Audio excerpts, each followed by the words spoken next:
Alright, this is George Pendulbury filling in for his brother Oswald Pendulbury. I'm sorry Oswald's feeling a bit under the weather. So here I am filling in for movie trivia Schmoedown analysis today. Me and Oswald differ in a few ways, possibly even a father, but I don't want to hear anything about that. My father was virile until he was 88, so I don't want to hear nothing about that. So, let's talk Schmoedown. Alright. Starting with, what was a match? Teams, Patriots, top 10. This was not the match we were hoping for. Patriots took down top 10, and yeah, I differ with my brother in this way. The Patriots are true Patriots, because why? Americans are winners, therefore they're automatically Patriots. However, let's not forget top 10. What were they doing here? Well, Nost actually did kind of more or less deliver. Roka, though, was sagging. Man, you didn't know who the Wet Bandits are? The Wet Bandits? Come on, man. Come on. You gotta just think about it. He beat himself up. The person who beat Roka there was Roka. This was just... And then choosing comedies. Come on. There's so many terrible comedies that you never choose comedies because they're gonna be obscured because there are so many bad comedies. Come on. This wasn't just a win by the Patriots. They dominated once again. They are a team like none other. Really, the main reason why Schneider and JT, although they messed up in the past, they were on point throughout, and they've been on point together every time, and they only have gotten better.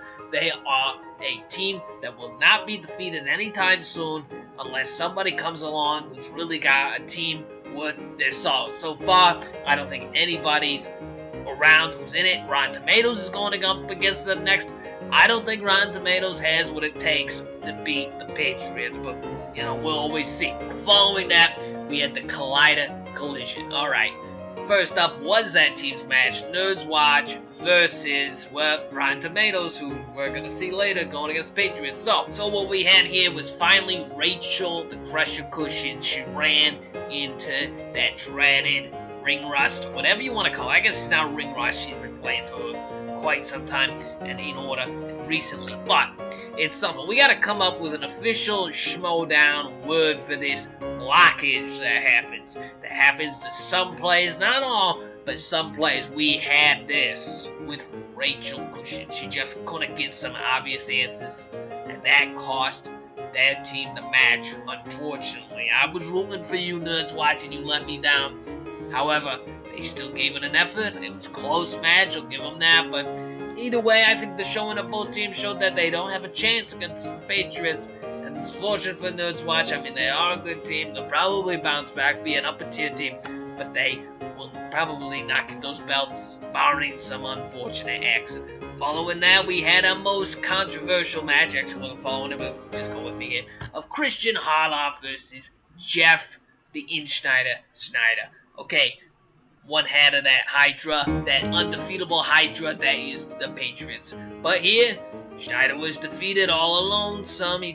Christian Harloff set fire to his face like he was working hibachi grill. Let me tell you how it worked there. Okay, maybe it wasn't quite that.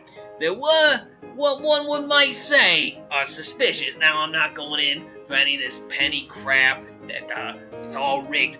What I will say, though, is they need to release the information in regarding to the numbering of the third round. How does that randomization work? You know, a truly random number generated, not so easy. So how does randomization work? When do they name the categories? Do they ensure they're not repeated? I mean, I'm just saying, what's the randomizer there? Wouldn't it be a bad idea to come up with something for that too? Some sort of visual imagery, as Oswald so correctly said before. We need something just to alleviate those concerns. So anyways, Harloff wins once again by getting 3 strong categories. Come on, scores and soundtrack. I mean, Sly, the guy had what he needed to win. To be fair though, they weren't simple questions. They were relatively tough, but they were in his strengths. He got it. Schneider was close behind, but that stroke of luck gave Harloff the edge. And nothing against Harloff. He is a good player, so I do not believe in any of that cheating stuff, but he is one lucky sap, and maybe there could be something subconscious with the final category, if there's not proper randomization, I'm just saying they should release how they make those numbers. But that's it. We also had the Inner Geekdom, you know, and here's the thing about Inner Geekdom. Consistency wouldn't be a terrible thing. So with Inner Geekdom, what we had here was Hector Navarro, Jeremy Johns, both strong players, and Jeremy Johns would have won if we had a kind of scores and soundtrack question about popular music. Well, you know, whatever you want to say, less current, I suppose, back in black. However, let's get this straight. That's not what one would quantify a nerd. Somebody who loves music can be a nerd, I guess. But that was not pivotal to the nerd question. You need to know the name of the song. Yes, it's a lyric, but you know, songs can be deceiving with lyrics. Daisy ain't Daisy, it's a bicycle built for two, you know what I'm saying? So again, just little consistency. Anyways, John's lost, but really, he technically should have won. He performed better than Navarro to the end, lost out on the 5-pointer. That's no way to win or lose or whatever. And after that, we had the Grand Slam, the big one, the big kahuna. We had Mark Riley, current champ, but a paper champ. He proved to be knocked out early. He could not match Merle and Roca on any day. He lucked out against Roca. And why did he luck out against Roca? Because Roca is Roca's worst enemy. Shown here. Come on, man. Calvin Klein, Back to the Future, one of the most popular films of all time and one of the best. You miss it? Come on. He had the chance to win. He had it because Merle got a terribly, horribly difficult question in his 3-pointer. I mean, come on. Surrogates? Nobody knows that answer, except for some jerk who made surrogates, alright? I'm not saying he's a jerk, you know, just... Anyway, there was the opening for a win, but Roca beat himself up and proved, come on, Merle just barely lost last time, and he lost more than Roca won. So, of course, Merle was gonna win again. He is the true champion. He's the best on the speed round. He can handle a bad wheel spin, although he has very good luck with it. He could handle a bad one. He thinks out his answers. He takes his time. He doesn't get flustered. Roca is trying so hard now not to get flustered. He flusters himself. It was ridiculous, and he was putting on this nice guy routine. More on that in a little bit. So, after that, we had the surprise entrance of Sam Levine. This is what I would have recommended to old Sam, was to challenge before the 3-way rather than post. Riley would have been much easier to beat than Merle. Roca, he still would have lost it to Merle. However, he could have been Schmoedown champ for 5-6 seconds. Instead, as expected, Merle demolished Sam. Nobody's got the knowledge Merle has in the league. There is nobody around who has not only his knowledge, but his stability of person. Merle knows how to stay calm. He knows how to play even hard questions. He takes his time. He thinks it through. He doesn't rush answers ever. He's the true champ, and again, he's just gonna keep winning.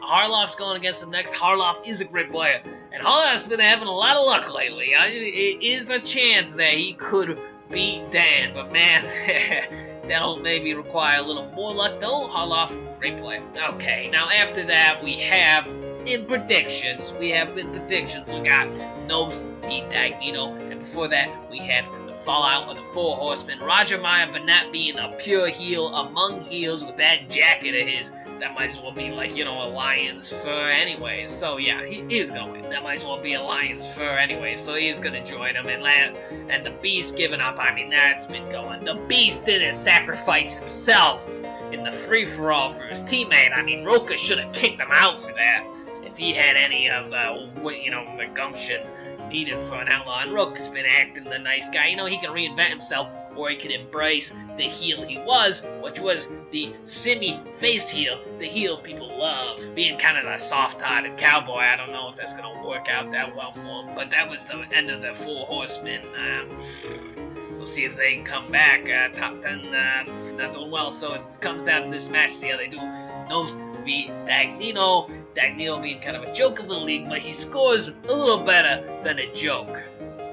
Nost, despite being a team champ, sometimes scores like he's a guy just working out in a dumpster or something. He never actually learned how to watch a film. You know what I mean? The point is, Either one of them, he could easily win this match. I'd put my money on Nose just because he's got the pedigree. And if the questions are like when Dagnino fought Makuga, even though he lost, it was close. The questions are like that again. Dagnino's got more than a chance. Nose, though, does have the advantage, and I would put the money down on him. So I say Nose takes it, but it's going to be perhaps close or perhaps far. All depends on the questions. So that's it for the movie trivia Schmoedown analysis today.